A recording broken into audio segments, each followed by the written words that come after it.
And now, your First Alert 5 weather. I do want to start off with yesterday's almanac. We had a high of 83 in the Springs and 89 in Pueblo, a warm but comfortable day for us. I also want you to take note of our average high. On average, we're at 87 in Pueblo and 81 in the Springs. And remember those numbers, because once I get to the 7-day forecast, we are definitely going to exceed those averages.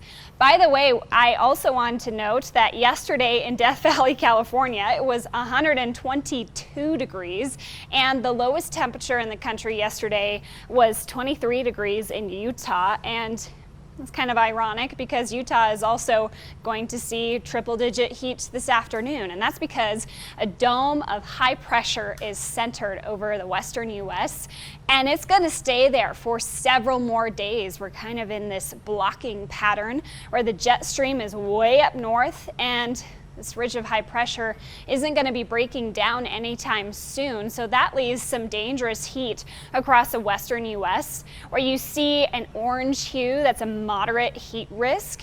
When you see the red or magenta hues, like in much of California, that's where we really get into the dangerous heat categories. Here in Colorado, we do have some low to moderate heat risk today, so we're not near records today, not likely to break those, but we're still definitely thinking about heat as a factor as you are heading outside. So if you're overly exerting yourself outside today, you might get dehydrated extra quickly. So just keep that in mind. A high of 89 is nothing compared to 101 in Moab, 107 for Vegas, Phoenix, 110 in Palm Springs today, and 90s all the way up to the Canada border. So we are looking forward to 80s in our mountain valleys today. I mean, even Salida 89, that is very warm for this time of year. Low 90s expected for the eastern plains. Zooming in on the Pikes Peak region, I've got 89 for Ellicott and 91 in Fountain, 87 at the Air Force Academy.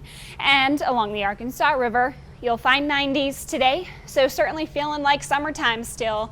Even though the calendar is reading September, we're not feeling that fall weather yet by any means. Overnight lows will be to the 40s, 50s, 60s, and then tomorrow, even warmer. Expect temperatures to still have some time to warm up through the middle of the week, and we're going to get close to records for the next week ahead. So from Monday through Thursday, the red column here is where the record stands. The orange column is where my forecast is. So each day below the record for the forecast, but if I'm off by a couple degrees, we could very well tie some records this week. So looking forward on this Super 7 day, we are going to see temperatures definitely climbing into Labor Day on Monday. Looking forward to a high of 92, so keep that in mind as you plan some time outside with the friends, with the family. Hottest day of the week will be Tuesday, and we'll stay in the 90s all the way through Friday. I'm seeing our next potential cool down by next weekend. So certainly not a fall feeling start to September. We still have even a month until our average first freeze.